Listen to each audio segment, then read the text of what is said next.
5 বছর প্রেম করে বাড়ির অমতে বিয়ে করেছিল তারা। স্বামী সবসময় বলতো সে একটা ছোট কোম্পানিতে কাজ করে, কিন্তু একদিন দুপুরে বাজারে বেরিয়ে মেয়েটি হঠাৎ দেখে তার স্বামী অটো চালাচ্ছে। বিশ্বাসঘাতকতার অনুভূতিতে জ্বলতে থাকা মেয়েটি সেদিনই সিদ্ধান্ত নেয় ডিভোর্সের এবং তাদের সম্পর্ক শেষ হয়ে যায়। ঠিক তার কয়েক বছর পর ডিভোর্সি স্ত্রী এক পার্টিতে গিয়ে সে এমন কিছু দেখল, সেই মুহূর্তে তার শরীর ঠান্ডা হয়ে গেল, হাত পা কাঁপতে লাগলো।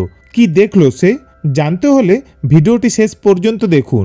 ভালো লাগলে লাইক, কমেন্ট, শেয়ার করতে ভুলবেন না। সজল প্রতিদিনের মতো আজও সকাল সকাল অটো নিয়ে বেরিয়েছে।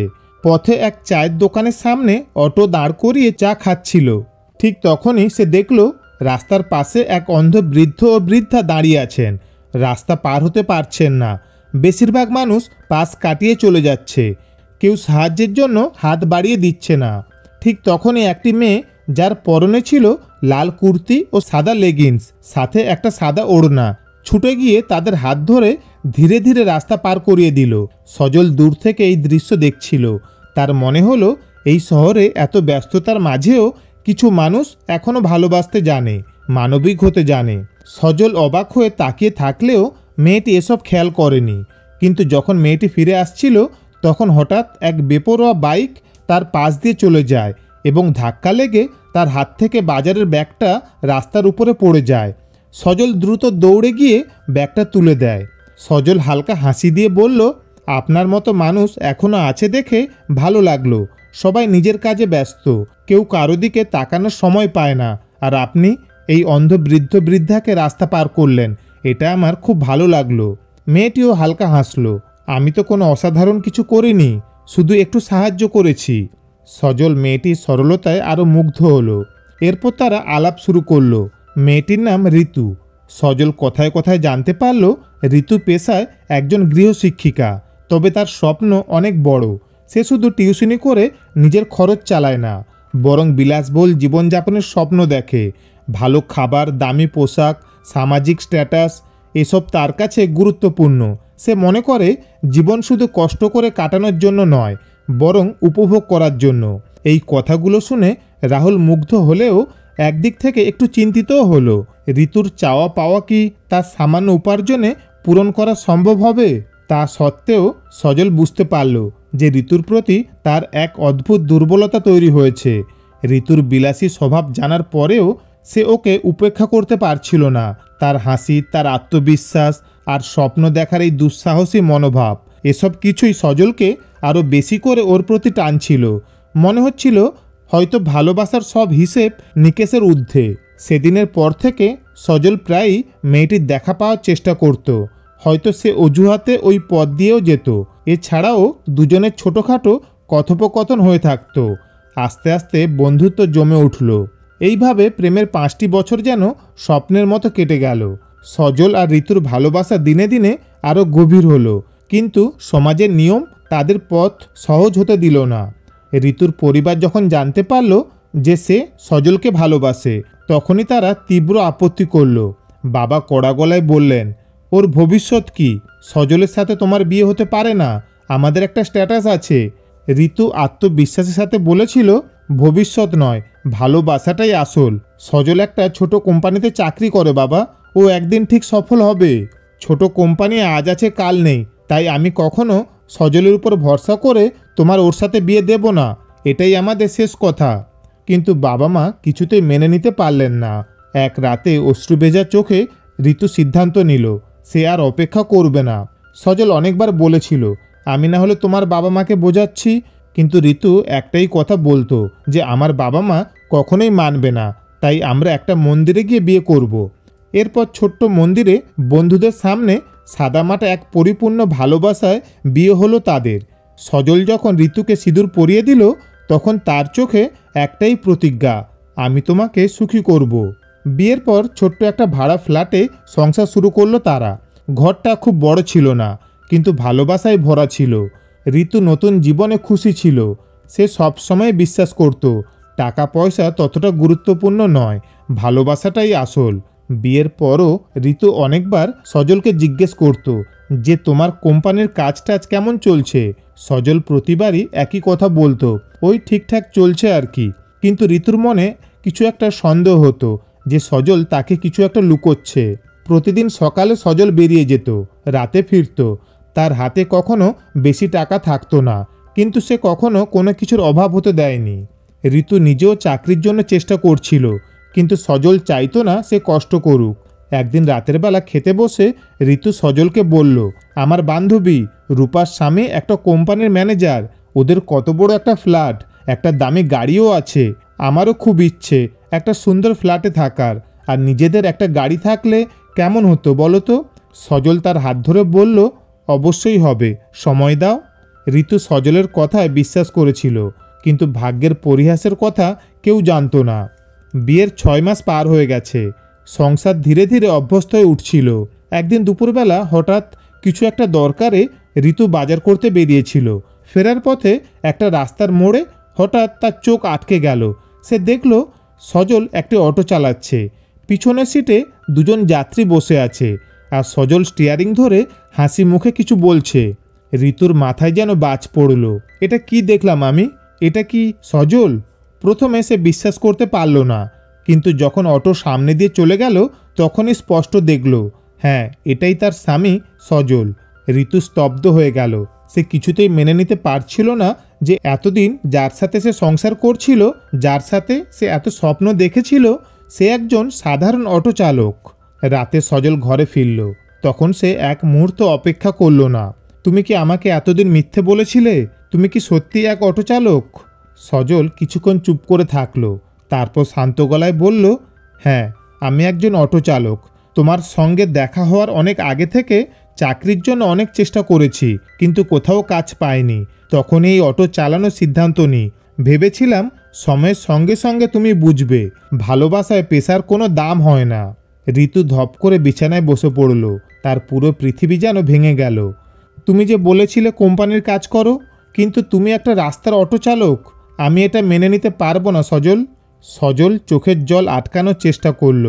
ঋতু, আমি সত্যিই তোমাকে ভালোবাসি। আমি যা কিছু করছি সব তোমার জন্য। আমি চাই তুমি সুখে থাকো। পেশা দিয়ে কি ভালোবাসা মাপা যায়? কিন্তু ঋতু তখন সম্পূর্ণ ভেঙে পড়েছে। আমি একটা ভুল করেছি সজল, আমি তোমার সাথে আর থাকতে পারবো না, আমি ডিভোর্স চাই। সজল হতবাক হয়ে গেল। সে অনেক বোঝানোর চেষ্টা করল, কিন্তু ঋতু অনড় ছিল। ডিভোর্সের কাগজ যখন সজলের সামনে এলো, সে একবার শেষবারের মতো জিজ্ঞেস করলো, ঋতু 5 বছর আমরা একসাথে কাটালাম, এত স্মৃতি, এত ভালোবাসা, এগুলোর কোনো মূল্য নেই? ঋতু চোখের জল ফেললেও মুখ শক্ত করে রইল। আমি একটা নতুন জীবন চাই সজল। ভালোবাসা থাকলেই জীবন চলে না, সম্মানও দরকার। আমি চলে যাচ্ছি। সেই রাতেই ঋতু তার সব জিনিস গুছিয়ে বাড়ি চলে গেল। সজল দরজার সামনে দাঁড়িয়ে কেবল দেখল তার ভালোবাসা ধীরে ধীরে দূরে চলে যাচ্ছে। 3 বছর পর ঋতু নতুন জীবন শুরু করেছিল। ডিভোর্সের পর ঋতু তার নিজের বাড়িতে ফিরে এসেছিল। তার পরিবার তাকে বুঝিয়ে সুঝিয়ে আবার বিয়ে দিয়েছিল। এখন নতুন স্বামী রূপম ছিল এক সরকারি সংস্থার কর্মী, ভালো মানুষ, দায়িত্বশীল বটে, কিন্তু জীবন কি সত্যি পরিকল্পনা মেনে চলে? বিয়ের পর প্রথম কয়েক মাস সব ঠিকঠাক চলছিল। রূপম সংসারের দায়িত্ব ভালোভাবেই সামলাচ্ছিল, আর ঋতুও চেষ্টা করছিল নতুন জীবনটা গুছিয়ে নিতে। কিন্তু একদিন রূপম অফিস থেকে এসে খবর দিল, আমার চাকরিটা চলে গেছে, কোম্পানি বন্ধ হয়ে যাচ্ছে। এই কথা শুনে ঋতুর মাথায় যেন ঝড় বয়ে গেল। সে যেন বিশ্বাস করতে পারছিল না। ঋতু বলল, তাহলে আমরা এখন কি করব? রূপম বলল, আমি নতুন চাকরি খুঁজছি, চিন্তা করো না, ঠিক সামলে নেব। কিন্তু সময়ের সঙ্গে সঙ্গে রূপম কোনো ভালো চাকরি পাচ্ছিল না। সংসারের অবস্থা খারাপ হতে থাকলো। ঋতু বাধ্য হয়ে নিজেই চাকরির চেষ্টা শুরু করলো। অনেক জায়গায় ইন্টারভিউ দিল, কিন্তু কোথাও সুবিধা হচ্ছিল না।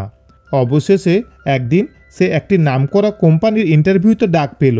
এই কোম্পানির মালিক ছিলেন এক ধনী এবং সফল ব্যবসায়ী। ঋতু খুবই নার্ভাস ছিল, কারণ এই চাকরিটাই তাদের শেষ আশা। ইন্টারভিউ ভালোভাবেই হয়ে গেল।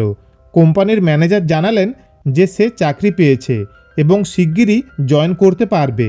ঋতু খুশি হয়ে বাড়ি ফিরল। তার মনে হচ্ছিল এবার হয়তো জীবনে একটু স্থিরতা আসবে। কিছুদিন পর কোম্পানির একটি অফিসিয়াল পার্টির আয়োজন করা হলো, যেখানে সকল কর্মীর জন্য সঙ্গী সহ উপস্থিত হওয়া বাধ্যতামূলক ছিল। প্রথমে রূপম যেতে চাইছিল না, কারণ ভেতরে ভেতরে সে একটু অস্বস্তি বোধ করছিল, কিন্তু ঋতু তাকে জোর করেই রাজি করায় এবং শেষ পর্যন্ত তাকে সঙ্গে নিয়ে পার্টিতে যায়। একটা বিশাল হলঘর, চারদিকে ঝলমলে আলো আর জমকালো সাজসজ্জা। রূপম একপাশে চুপচাপ টেবিলে বসে আছে, যেন সে পুরো পরিবেশের সঙ্গে মানিয়ে নিতে পারছে না। অন্যদিকে ঋতু উৎসাহের সঙ্গে কোম্পানির সহকর্মীদের সঙ্গে আলাপ আলোচনায় ব্যস্ত। সবার হাসি আড্ডায় হলঘরটা যেন আরও প্রাণবন্ত হয়ে উঠেছে, কিন্তু রূপম নিজেকে একটু বেখাপ্পা মনে করছে। ঠিক তখনই মাইক্রোফোনে ঘোষণা হলো, আমাদের কোম্পানির প্রধান শ্রদ্ধেয় মালিক এখন আমাদের মাঝে আসছেন। ঋতু অবাক হয়ে তাকালো, কে এই মালিক? তারও খুব ইচ্ছে হলো দেখার। তখনই সবার চোখের সামনে ধীরে ধীরে মঞ্চে উঠল এক পরিচিত মুখ। ঋতুর শরীর কেঁপে উঠল। এই মুখটা, এই হাসিটা, এটা তো সজল। ঋতু হতবাক হয়ে গেল। তার মাথার ভেতর সমস্ত পুরনো স্মৃতি এক ঝটকায় ফিরে এলো। সজল, যে ছেলেটাকে সে একদিন ছেড়ে চলে গিয়েছিল, সে একসময় একটা সাধারণ অটো চালক ছিল, আজ সে এত বড় কোম্পানির মালিক। কিন্তু কি করে? এটাও কি সম্ভব? পার্টির এক পর্যায়ে ঋতু আর থাকতে পারল না। সে দূর থেকে দেখছিল একদল লোক সজলকে ঘিরে দাঁড়িয়ে আছে। সে আত্মবিশ্বাসের সাথে সবার সঙ্গে হাত মিলিয়ে কথা বলছেন, হাসি মুখে আলোচনা করছেন বড় বড় ব্যবসায়ীদের সঙ্গে। আলো ঝলমলে পরিবেশের মাঝেও ঋতুর শরীরটা যেন হঠাৎ ঠান্ডা হয়ে গেল। সে বিশ্বাসই করতে পারছিল না। ঋতুর দৃষ্টি তার দিক থেকে সরে না। বুকের ভেতর ধুকপুক করতে লাগলো। কয়েক মুহূর্ত অপেক্ষা করে একটু ফাঁকা পেয়ে সে আস্তে আস্তে সজলের সামনে গিয়ে দাঁড়ালো। তার শ্বাস ভারী হয়ে আসছিল, কণ্ঠ শুকিয়ে যাচ্ছিল, তবু কোনো রকমে গলাটা শক্ত করে বলল, এটা কিভাবে সম্ভব? তুমি তো অটো চালাতে। সজল ধীরে ধীরে তার দিকে তাকালো। ঠোঁটের কোণে এক রহস্যময় হাসি ফুটে উঠল। কেন, অবাক হচ্ছ? ঋতু ঠোঁট নাড়তে পারছিল না, বুকের ভেতর ধুকপুক করছে। বহু কষ্টে কাঁপা গলায় বলল, তুমি কি সত্যি এত বড় ব্যবসায়ী হয়ে গেলে? তখনই সজল এক গভীর শ্বাস নিয়ে বলতে শুরু করলো, একটা কথা আছে জানো তো, যা ঘটে সেটা ভালোর জন্যই ঘটে। যেদিন তুমি আমাকে ছেড়ে গেলে, আমি রাতের পর রাত ঘুমোতে পারিনি। সব কিছু শেষ হয়ে গিয়েছিল আমার কাছে, এমনকি নিজেকে শেষ করে দেওয়ার কথাও ভেবেছিলাম। কিন্তু একদিন রাতে আমি যখন রাস্তায় হাঁটছিলাম, হঠাৎ দেখি একটা গাড়ি জোরে এসে রাস্তার ধারে একটা গাছে ধাক্কা মারল। আমি দৌড়ে গেলাম, দেখি গাড়ির ভেতর একজন 50-60 বছরের ভদ্রলোক অচেতন হয়ে পড়ে আছে। গাড়ির ভেতরে কিছু টাকা ছড়িয়ে ছিটিয়ে আছে, আর সিটের পাশে একটা টাকা সুটকেস পড়ে আছে, যার ঢাকনাটা ধাক্কার কারণে হালকা খুলে গেছে। গাড়ির ধাক্কাটা এতটাই জোরে ছিল যে সব কিছু এলোমেলো হয়ে গেছে। ঋতু শ্বাসরুদ্ধ হয়ে শুনছিল।